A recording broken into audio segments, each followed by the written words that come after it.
मेरे YouTube channel AKJ architect and interior में आप सभी का स्वागत है। आज मैं आपके लिए 15 बाई 31 465 स्क्वायर फीट में east facing 2 BHK house plan with parking लेकर आया हूं। प्लानिंग किस तरह से आइए उसको जानने का हम प्रयास करते हैं। तो चलते सबसे पहले अपने पोर्च की तरफ। देखिए यहाँ हमने आपको एक पोर्च बना के दिखाया, उससे पहले हम जान लेते हैं आपके वास्तु के साइज दिशाओं की कि वो डायरेक्शन हमने किस तरह से रखी है, उसको समझ लेते हैं। फ्रंट पे हमने ईस्ट रखा है, बैक में हमने वेस्ट रखा है, राइट साइड में हमने नॉर्थ रखा है और लेफ्ट साइड में हमने साउथ रखा है। पूरब, पश्चिम, उत्तर और दक्षिण, इस तरह से हमने वस्तु की प्लानिंग आपको बना के दिखाई है। प्लानिंग किस तरह से आइए उसको जानने का प्रयास करते हैं। तो शुरुआत करते हैं अपने पोर्च से। यहाँ पे हमने एक स्टेयरकेस दे रखी है जो कि 2.5 फीट चौड़ी स्टेयरकेस है। राइजर 7 इंची का और ट्रेड 10 इंची का दे रखा है। यहाँ टोटल हमने 18 स्टेप का यूज किया हुआ जो कि हमारे फर्स्ट फ्लोर की तरफ ले जाते हैं। अगर इसकी हाइट हम 10.5 लेते हैं तो हमें 7 इंची के राइजर के हिसाब से 18 स्टेप लेने पड़ेंगे जो कि आपके लिए पर्याप्त है। अगर आप हाइट बढ़ाते हैं तो आपके राइजर में भी चेंजेस आएंगे, तो इसी का आप ध्यान रखें। उसके बाद बात करते हैं यहाँ पे हमने 2 व्हीलर की 2 2 व्हीलर हमने आपको रख के दिखाई है। इसमें इसके साइज की अगर हम बात करते हैं तो 6 फुट हमने इसकी चौड़ाई दे रखी है, 14 फुट 9 इंची हमने इसकी लंबाई दे रखी है। उसके बाद बात करते हैं अपने नेक्स्ट पॉइंट जो कि हमारा बेडरूम नंबर 1 है, वो किस तरह से उसको भी समझ लेते हैं। देखिए बेडरूम नंबर की जो एंट्री है वो हमने पोर्ट से ही दे रखी है जो कि 3.25 फीट चौड़ी एंट्री है। यहाँ डबल बेड का पलंग है, सामने टीवी का पॉइंट दे रखा है, साइड में हमने फर्नीचर दे रखा है। एक विंडो दे रखी है जो कि हमारे फ्रंट पे ओपन होती है जो कि 3 फीट चौड़ी विंडो हमने आपको बना के दिखाई है। इस रूम के साइज की अगर हम बात करते हैं तो 8 फुट चौड़ा हमने रूम दे रखा है और 9 फुट हमने इसकी लंबाई दे रखी है। उसके बाद बात करते हैं अपने नेक्स्ट पॉइंट जो कि हमारा ड्राइंग कम डाइनिंग एरिया, वो किस तरह से उसको भी देखने का प्रयास करते हैं। देखिए यहाँ से हम एंट्री करते हैं अपने घर की तरफ जो कि 3.25 फीट चौड़ा डोर है। यहाँ से एंट्री करके हम अपने ड्राइंग कम डाइनिंग एरिया में पहुंचते हैं। यहाँ हमने आपको जो है 3 सीटर सोफा आपको रख के दिखाया, सामने टीवी का पॉइंट दे रखा है। यहाँ इसके साइज की अगर हम बात करते हैं तो यहाँ पे हमने 8 फुट इसकी चौड़ाई दे रखी है और 6 फुट हमने इसकी लंबाई दे रखी है। एक हमने यहाँ पे एंट्रेंस भी दे रखा है, एंट्रेंस एरिया को थोड़ा सा हमने अलग करके दिखाया है। ये अपना ड्राइंग कम डाइनिंग एरिया है और ये हमारा जो है एंट्रेंस एरिया है। एंट्रेंस एरिया को हमने अलग से टाइल्स लगा के आपको शो करने का प्रयास किया है, क्योंकि ये एंट्री भी है, आपका मंदिर भी है और आपका वॉश एरिया भी है। वो किस तरह से उसको भी समझने का प्रयास करते हैं। तो पहले बात कर लेते हैं इसके साइज की। तो यहाँ हमने 6.5 फुट इसकी चौड़ाई दे रखी है और 6 फुट हमने इसकी लंबाई दे रखी है। अब मंदिर किस तरह से दिया उसको भी समझने का प्रयास करते हैं। देखिए यहाँ हमने आपको एक लकड़ी का मंदिर बना के दिखाया जो कि हमारे कॉर्नर में पड़ता है। जैसे ही आप घर की तरफ एंट्री करते हैं तो सबसे पहले आपके मंदिर के दर्शन आप करते हुए एंटर करेंगे। यहाँ हमने गणपति जी को विराजमान आपको करके दिखाया है। यहाँ हमने एक लकड़ी का पार्टीशन दे रखा है, जैसे कि आप यहाँ देख पा रहे हैं। इस पार्टीशन में जो है हमने डिजाइनर जाली का यूज किया हुआ है, देखने में सुंदर लग रही है। तो यहाँ से इसको अलग करती है इसके वॉश बेसिन एरिया को, जो हमारा काउंटर बेसिन है। काउंटर बेसिन है, यहाँ पे हमने मिरर लगा के दिखाया। यहाँ काउंटर बेसिन है, आप हाथ वगैरह धोना चाहें तो धो सकते हैं। उसका ये अपना मंदिर है, तो दोनों में बिल्कुल डिफरेंस है। आप इसको चाहें तो इसको ग्लास से कवर भी कर सकते हैं। इसके बाद बात करते हैं अपने यहाँ पे मिलने वाले टिप्स की, कि हमने टिप्स किस तरह से यहाँ पे प्रोवाइड किए हैं उसको भी समझ लेते हैं। देखिए यहाँ पे जो है हमने कुछ टिप्स का भी यहाँ पे आपको बताया था, पिछले वाले वीडियो में हमने बताया था कि हम पैसे कैसे बचाएं। तो पैसे बचाने के लिए हम किस किस टिप्स का यूज करते हैं उसको समझने का प्रयास करते हैं। देखिए सबसे अभी हम बात करने वाले थे कि पहले आप मकान बनाते समय जो भी मटेरियल यूज करते हैं उस मटेरियल को आप लोकल एरिया से ही परचेज करें। अगर आप बाहर से किसी से मंगवाएंगे, कहीं दूर से मंगवाएंगे, तो उसका आपको भाड़ा देना पड़ेगा। मतलब उसका जो है ट्रेवलिंग चार्ज होता है, जो ट्रांसपोर्टेशन होता है, वो आपको अलग से पे करना पड़ता है। जैसे ईंटें, आजकल की ईंटें जो है रेड कलर की ईंटें मार्केट में आसानी से आपको मिल जाती हैं, आपके लोकल एरिया में मिल जाती हैं। परंतु आप ग्रे कलर की ईंटें आने लगी जो कि हमारी जो हमें बाहर से मंगानी पड़ती है। जो बाहर से मंगाए तो उसकी कॉस्ट भी ज़्यादा आएगी, तो हमें उससे बचना चाहिए। ऐसे ही रेत जो होता है, सैंड जो होता है, वो हमें अपने लोकल एरिया से ही मंगाना चाहिए। लोकल में आपके पास में जो रिवर हो उसके नज़दीक से मंगाएंगे तो ज़्यादा इजी और आपको जो है ट्रांसपोर्टेशन कम पड़ेगा। अगर दूर से मंगवाएंगे तो आपको उसका ट्रांसपोर्टेशन चार्ज आपको ज़्यादा देना पड़ेगा। ऐसे ही स्टील है, सरिया जिसको बोलते हैं, सरिया भी हमें जो है दूर से ना मंगाएं, आपके लोकल एरिया में जो भी आपको सरिया प्रोवाइड होता है उस कंपनी का सरिया आप यूज़ करें। बिमल है, टाटा टिस्कोन है, ऐसी बहुत सारी कंपनियां हैं जो मार्केट में अवेलेबल हैं और आसानी से उसका जो है ट्रांसपोर्टेशन कम लगते हुए हमें आसानी से चीज़ें मिल जाती हैं। कई बार ऐसा होता है कि टाइल्स, आजकल क्या होता है, टाइल्स का बहुत क्रेज हो गया है। तो टाइल्स जो है मार्केट में जो है पहले हम लोग नेट पे देखते हैं कौन सी टाइल्स अच्छी लग रही है, फिर हम उसका ऑर्डर करते हैं। जब हम ऑर्डर करते हैं तो हमें उसकी कॉस्ट इंक्लूड होकर आती है। तो ऐसा ना करें कि आप इंटरनेट पर सर्च करके जो है प्रॉपर लोकल में जो दुकानदार होते हैं, जो शॉपकीपर होते हैं, उनके पास जाएं। आपको वो सारी चीज़ें आपको दिखाएंगे, मार्केट में क्या चल रहा है, बाहर क्या चल रहा है, वो भी आपको वो गाइड करेंगे, तो उनसे ही आप उन चीज़ों का परचेज करें, तो जिससे आपकी ट्रांसपोर्टेशन कम होगा, तो आपके मटेरियल की कॉस्ट कम होगी, और मटेरियल की कॉस्ट कम होगी तो आपके मकान की लागत कम हो जाएगी। उसके बाद दूसरा, कोशिश करें कि इकट्ठा मंगवाएं। कई बार ऐसा होता है कि हमारे पास रखने की जगह नहीं होती, तो हम थोड़ा थोड़ा करके मंगाते रहते हैं, पर ऐसा नहीं करना चाहिए। अगर हम थोड़ा थोड़ा करके मंगाएं तो हमें पता नहीं पड़ता, पूरा मकान बनते समय उसकी पूरी टोटल कॉस्ट जो ट्रांसपोर्टेशन की होती है वो बढ़ जाती है। तो ऐसा नहीं करना चाहिए। पास में कोई कमरा किराए पे ले लीजिए, वहां पे आप सामान अपना रखिए। आपकी सीमेंट की बोरियां हैं, आपका सरिया है, आपका जो है ये कुछ सामान ऐसा है जो आसानी से चोरी हो जाता है, तो उस सामान के लिए आप प्रॉपर एक स्टोरेज परचेज कीजिए, रेंट पे ले लीजिए। 2-3 हज़ार का स्टोरेज आपको मिल जाता है। पर हमको जब सामान को हम कम कम मात्रा में मंगा लिया, सरिया हमने थोड़ा मंगा लिया, स्टील हमने थोड़ा सा कम मंगा ली, या हमने सीमेंट थोड़ा सा कम मंगा ली, हमने ईंटें कम मंगा ली, तो उसका ट्रांसपोर्टेशन चार्ज जो है बढ़ता जाता है। इससे हमारे मटेरियल की कॉस्ट हमेशा बढ़ जाती है। तीसरा नंबर हमारा ये है कि हमें कोशिश ये करना चाहिए कि स्टैंडर्ड साइज का मटेरियल हमें यूज करना चाहिए, परचेज करना चाहिए। जैसे कई बार आता है हमें डोर और विंडो बनाना है, तो डोर बनाने के लिए हमें ओवर साइज के हम डोर खरीद लेते हैं। भाई हाइट हमें 7.5 चाहिए, 8 चाहिए, तो इसके लिए हमें जो है एक्स्ट्रा ऑर्डर देना पड़ता है उन चीज़ों को मंगाने के लिए। ऐसे ही विंडो होता है, तो विंडो में भी हमें ओवर साइज की चीज़ें नहीं पकड़ना चाहिए। स्टैंडर्ड साइज जो मार्केट में आसानी से चल रहा है उसी को परचेज करना चाहिए। इससे हमारी कॉस्ट हमेशा हमारे हाथ में रहती है।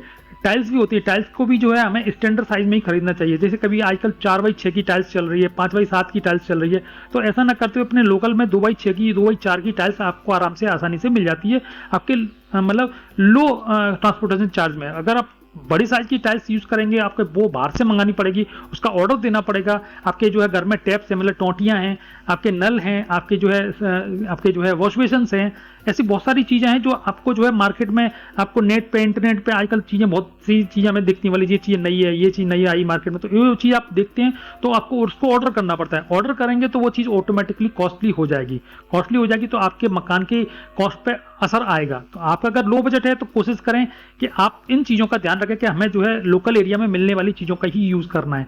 अगर आपके पास बजट की कमी नहीं है तो फिर आप कहीं से भी मंगा सकते हैं, कोई दिक्कत है। आप चाहें तो आप आउट ऑफ इंडिया से भी मंगा सकते हैं, उसकी कोई टेंशन नहीं है, ठीक है। कोशिश, दूसरी बात मैं अलग एक पॉइंट और करने वाला था, एक जो कॉन्ट्रैक्टर के बीच में जो समस्या आती है सबसे पहले उसको जो है सॉल्व करना चाहिए। कॉन्ट्रैक्टर क्या होता है, उसके संग प्रॉपर एग्रीमेंट करके ही काम शुरू करें। अगर आप कॉन्ट्रैक्टर संग में एग्रीमेंट नहीं करेंगे तो कॉन्ट्रैक्टर क्या होता है कि बाद में आपको परेशान करता है, क्योंकि स्टार्टिंग में तो आपके पास पैसा ज्यादा होता है, तो आप वो मांगता है आप देते जाते हैं, वो मांगता है आप देते जाते हैं, तो उसके बीच में कोई तकरार नहीं होती। बात आती है जब हमारा काम फिनिशिंग पे होता है और उस समय हमारे हाथ में पैसा कम होता है, अब हम वो कॉन्ट्रैक्टर आपसे डिमांड करेगा, क्योंकि उसने पहले भी ज़्यादा डिमांड कर रखी, तो आखिरी में भी डिमांड ज़्यादा करेगा, क्योंकि उसे पूरा पैसा निकालना है।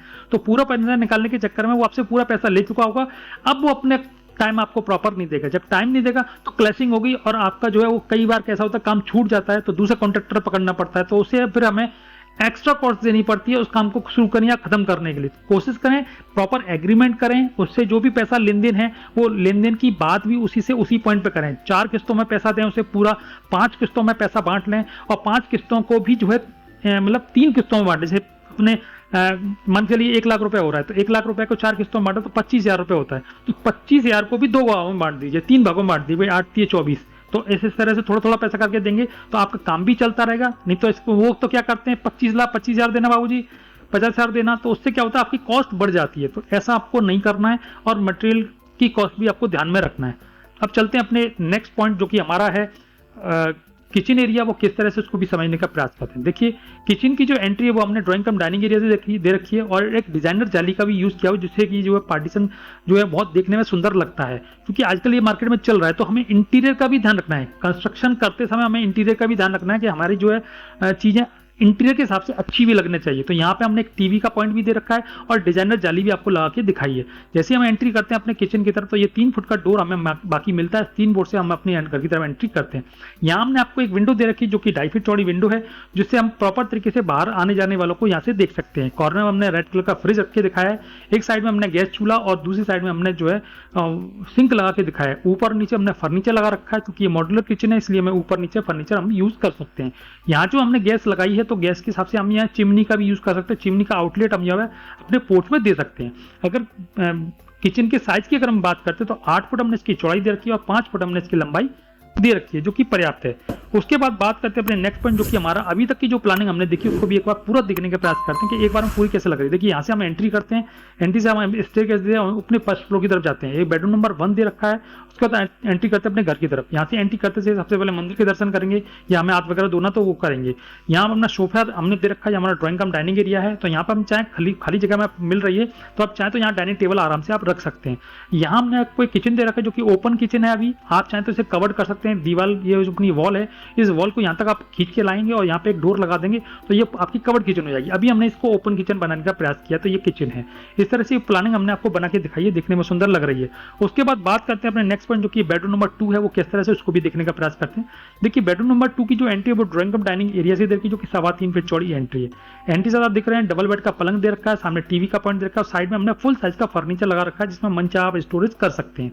एक विंडो दे रखी है जो कि हमारा ओपन टू स्काई एरिया में ओपन होती है। 1.5 फुट की हमने विंडो यहाँ पे 2 फुट की हमने यहाँ पे विंडो आपको लगा के दिखाई, जिससे आप प्रॉपर तरीके से इस बेड पे वेंटिलेशन कर सकते हैं। इस रूम के साइज की अगर हम बात करते हैं तो 10 फुट हमने इसकी चौड़ाई दे रखी है और 9 फुट हमने इसकी लंबाई दे रखी है। अब बात करते हैं अपनी कॉमन टॉयलेट की, वो कॉमन टॉयलेट कैसा है उसको भी देखने का प्रयास करते हैं। देखिए कॉमन टॉयलेट की जो एंट्री है वो अपने ड्राइंग कम डाइनिंग एरिया से दे रखी है, जो कि एंट्री वाला पोर्शन है उससे दे रखी है। यहाँ पे 2.5 फुट का डोर लगा रखा है, यहाँ पे हमने काउंटर बेसिन लगा रखा है, यहाँ पे अपने WC मतलब सीट लगा रखी है, जो हमारी टॉयलेट सीट होती है वो हमने यहाँ पे लगा रखी है।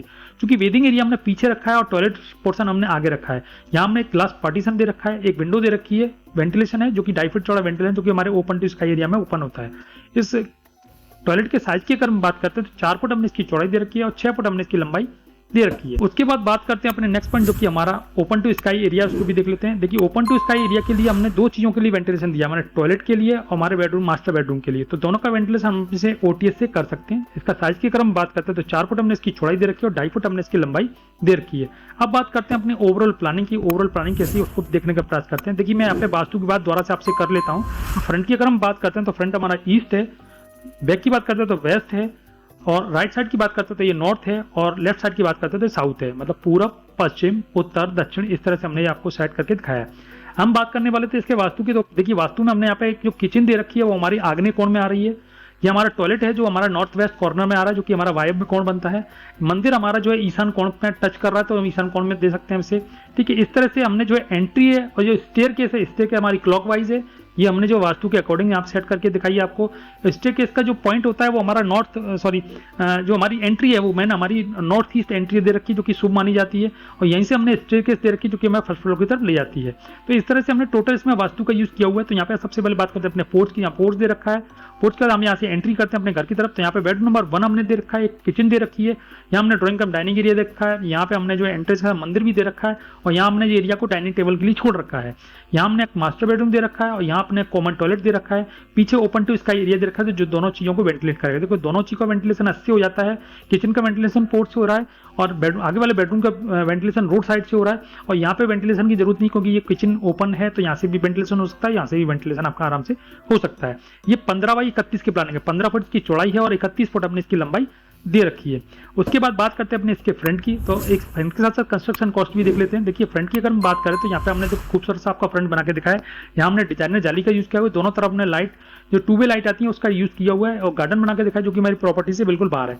2 रैंप दे रखे हैं जिससे हम गाड़ी को अपने अंदर एंटर कर सकते हैं। मतलब 2 व्हीलर है तो 2 व्हीलर दोनों को हम अंदर एंट्री कर सकते हैं। आप चाहें तो दोनों रैंप एक तरफ कर सकते हैं और स्टेप आपकी एक तरफ कर सकते हैं, जो आपकी चॉइस के ऊपर डिपेंड करता है।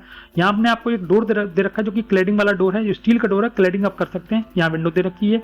तो इसके बाद हम बात कर लेते हैं इसकी कंस्ट्रक्शन कॉस्ट की। इसकी कंस्ट्रक्शन कॉस्ट की बात करें तो मात्र 6 लाख रुपए में ये पूरा मकान बनकर तैयार हो जाता है। इसमें एक्स्ट्रा कॉस्ट की हमें जरूरत नहीं पड़ती, एक्स्ट्रा कॉस्ट हमें बिल्कुल नहीं लगाना अपनी जेब से। इसमें जो है फर्नीचर हमने इसमें इंक्लूड नहीं किया, मतलब आपका पलंग है, आपकी वार्डरोब है, आपका किचन है, आपका जो है टीवी का यूनिट है, इस तरह से जो चीजें होती है वो हमने इसमें इंक्लूड नहीं की है। आपका दरवाजा है, आपका खिड़की है, मेन गेट है, ये सारी चीजें, फ्लोरिंग है, आपका कलर है, टाइल्स है, ये सारी चीजें आपकी 6 लाख रुपए में कवर्ड हो जाती हैं। एक्स्ट्रा आपको कॉस्ट लगाने की जरूरत नहीं पड़ेगी। इसके 2D मैप की अगर जरूरत पड़ती है तो आपको यहाँ पे मैंने साइड में एक एरो बना के दिखाया जो कि मैं जाने का इशारा कर रहा है डिस्क्रिप्शन में। तो डिस्क्रिप्शन में जाएंगे तो वहाँ पे मैंने आपको एक लिंक छोड़ रखी है, वहाँ जाएंगे आप इसका मैप 2D मैप डाउनलोड कर सकते हैं। अभी तक के जितने भी 2D मैप यूट्यूब पे मैंने 3D डाल रखे हैं उन सबके 2D मैप मैंने इसी लिंक पर डाल रखे हैं, आप वहाँ से जाके परचेज करते हैं। कोई साइज आपको नहीं मिल रहा है, कोई प्रॉब्लम आपको आ रही है लगाने में, निकालने में, डाउनलोड करने में, तो आपको मैंने अपना व्हाट्सअप नंबर आपको ये डिस्प्ले पे दे रखा है, यहाँ से आप मेरे को मैसेज कर सकते हैं, कॉल कर सकते हैं, तो मैं आपकी हेल्प करूंगा उस मैप को निकलवाने के लिए। या आपका साइज में अपना मैप बनाना है तो आपके साइज में भी मैप आपको बनाने के लिए प्रयास करूंगा। मेरा वीडियो देखने के लिए बहुत बहुत धन्यवाद। नमस्कार।